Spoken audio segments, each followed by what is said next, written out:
Looking for a guaranteed way to create content that resonates with your audience? Start a podcast. Interview your ideal clients and let them choose the topic of the interview. Because if your ideal clients care about the topic, there's a good chance the rest of your audience will care about it too. Learn more at sweetfishmedia.com.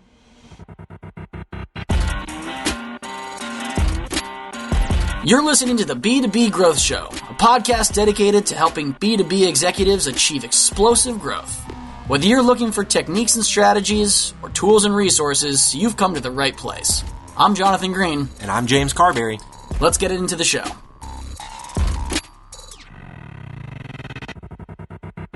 Welcome back to the B2B Growth Show. Today we are joined by Kris Reid.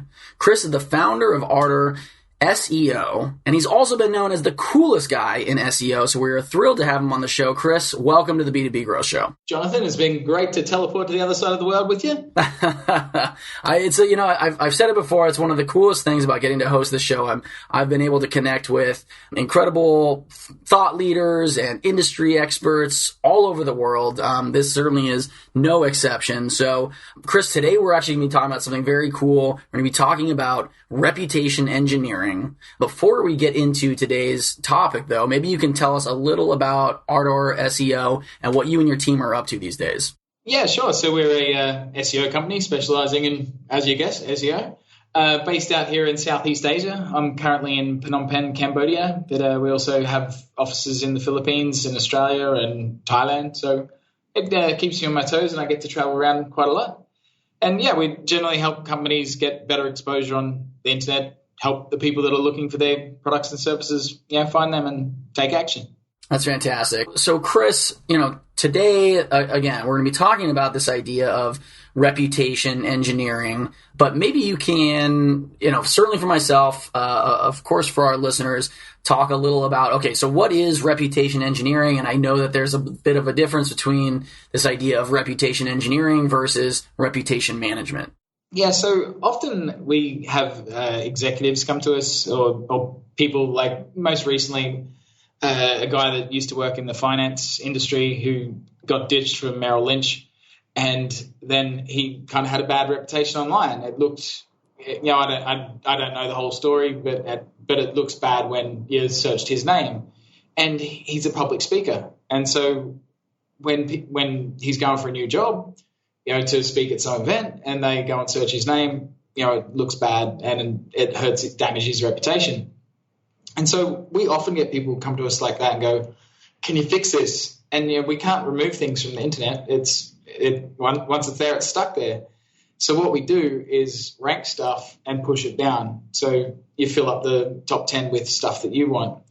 And generally it's harder to do that after the fact. And so that's the difference between reputation engineering and reputation management. So management is like getting in there and fixing up bad stuff, where reputation engineering, which everyone should really do, like to rank for your personal name or your brand name or any of your individual product names is really easy because there's very little search volume. So make sure that you got a page for it. All the main social media accounts, like, a YouTube account especially, because YouTube's owned by Google, right? So they love to rank YouTube videos because it keeps you in the Google ecosystem. So, if you make a nice little video about your product or your name or whatever, it sends the message that you want to say too. So generally if someone is searching your name, it's because they're not sure about you yet. Say there's a new product that they're looking at, they go, oh, that looks great. Then they go and search that product because they want to know more information about that. Well, if the information's there that you want to tell, that, this is how you use it or, whatever's the story you want to share, then you own your reputation and can control it, which is, a lot better than having because the internet's an evil place and the bigger you are, you're going to have some haters, So it's better to be safe than sorry. Yeah, well, I mean, it sort of sounds like this idea of being, proactive rather than reactive. But at the same time, if it's not at the forefront of your mind, this may not be something that you're thinking you need to be proactive about until something happens, and then you think, oh, oh darn, now I need to go into damage control. Yeah, it's certainly worth having a look at, search your business name and see what it looks like. One of our largest customers that we work with, they kind of go through quite a few staff. And so they've, what's that site, Glassdoor, they've got, a bad reputation on there. I don't know whether it's true or not. I only work with a few people that have been there for years, so they seem like a great company. But if you were looking at them, they don't look like they have a great reputation. So, clean it up. Yeah. Okay, so, well then, Kris, let's talk about this idea then, of reputation engineering, and you certainly are an expert in the field of SEO. So let's talk about the three things that you really need to focus on when we're talking about ranking a website. Yeah, so what matters in ranking a website is keywords, content, and links. The keywords, you first got to work out what you want to rank for, which generally is not too hard, your main products and services. But obviously, the more niche specific your product can be, people often don't know what the solution is, and so they're searching for a problem. So rather than searching for SEO, they might be searching, well, how do I get more visitors to my website? So they don't know that like SEO can be the solution to that. So you need to think about what your actual user's going to be searching to find you. Once you've got that nice list, and actually a real cheeky way you can do that is especially if you target a geographical area. So, if you're a lawyer on the West Coast, you can go look at a lawyer on the East Coast and, see what they're ranking for and, copy it a bit. Obviously make your own content and make it speak how you want to speak, but, you can save a lot of time by not reinventing the wheel. Yeah. So once you've got all this list, you really want to make sure your content's structured really well. So many websites, for one, don't have all of their products and services, but you need to make sure that it's structured really well so Google understands what's most important. So imagine if you sold dog food, you might have your homepage, then you'd have silo pages, small dogs, medium dogs, large dogs. And then under small dogs, you'd have Chihuahua and Jack Russell. This shows Google which pages are most important, that the small dogs page is more important than Jack Russell page, and so it'll rank better. And the reason that that's important is based on the links. So, anyone can pop up a website and say, I'm the greatest whatever in the world. And how would Google know? You imagine you've got two pie shops in the same city selling, the same pies. How does Google know which one to put on top of the other? If the websites are essentially the same, it comes down to your authority, who's linking to you. So they don't just implicitly take your word for it. They look at what the greater community is saying about you and linking to you. And, not everyone gets the same voice. It's like, we've all been in a taxi cab and getting some financial advice from the driver. You're likely to take it with a bit of a grain of salt, right? But, your investment banking friend, he might be the devil, but, if he tells you some stocks listing, then you're going to listen, Yeah. And so it's the same as Google. The more authority that link has to you, the better it'll rank. But without getting into too much technicality, like generally those links all come to the homepage and then they push down through all your other pages. So through your silo pages and then through your lower pages. And the more pages you have, the less power all of those links go to all of the pages, right? So it's really important that you don't flush your site full of too much content compared to how many links you have, or you won't rank for anything.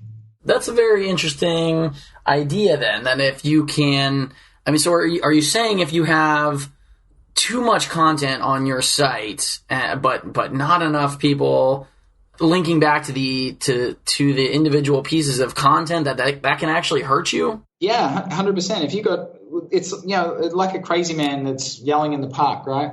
He's pumping out content, but no one's listening, and so Google goes, yeah, fair enough. No one's listening. Then why do we want to index this? Because it's not going to help anyone's search results. They want to index content that people are linking to, because that inherently means, well, people like this content. Google's job is to, give everyone a good user experience so you find what you're looking for. And if no one's talking about what you've done, what the content you've written, chances are it's rubbish, and that's why no one's linking to it. And so if you have a very weak domain, then don't go and throw out 1,000 pages of content. Just, the old 80-20 rule.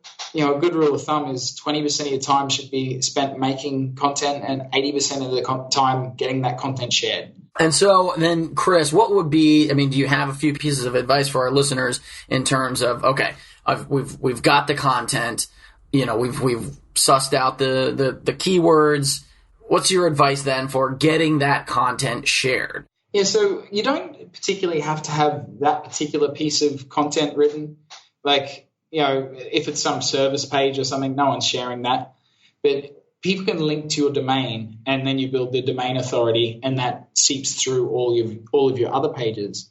And how you build your domain authority is by helping other people. Every business is there to solve a problem. So go out and show that you can solve the problem by helping people. Like, sometimes we work with companies like accountants, and they're like, was accountants so boring? Who wants to talk about accounting? Well, every business on the planet needs to know about accounting. I hate it. The first of each month when I have to go through the P&L with the accountant, it's the worst day of the month. But, I know that I need to know it. And, an accountant can write great articles about, how to find a great accountant, how to make a P&L not so boring, like how to simplify accounts, whatever. And, this can get shared around anywhere. Like, I'm sure that there's plenty of SEO companies that, need help with accountants and would help to share that information. Like, people have newsletters, business newsletters. I just participated on one yesterday. It was a newsletter for nonprofits. They help nonprofits, do their business. And so I gave them some information about digital marketing, how they can help boost their rankings and things like that. And every business can provide that somewhere. Who are the people that they're servicing? Well, get out there and show that you're the boss and can help people by helping people. Make sense? Yep, makes perfect sense. And it does almost fit into, not almost, it really does fit into this idea of providing value first. I know there's a lot of companies out there, a lot of business owners, a lot of executives thinking about this idea of provide value first. And I think this fits perfectly into, okay, if you provide this value, you can establish that sort of domain authority. You can get your content linked to and shared. So that all seems wrapped up perfectly together in this idea of reputation engineering. And people, when I kind of say these sort of things to people, they go, wow, that seems like a lot of work. And you're like, well, it is. That's why links are important, right? It's why they're so valuable, because they are hard to get. You can game the system and do what's called black hat links, and Google knows that that's how their algorithm works. They wrote it, and people worked out that you could manipulate their algorithm by artificially making links. And Google got angry, and they brought out some updates a couple of years ago.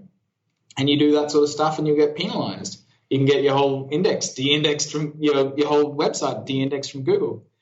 So it's like, I love the old Warren Buffett saying, it takes a lifetime to build a reputation, but only seconds to destroy it. Yep. And building crappy links like that, sure, it might give you some short-term gain, but it's not adding any benefit to the internet. And that's what Google's trying to encourage, that people are providing value, helping the business community, whatever niche they're in.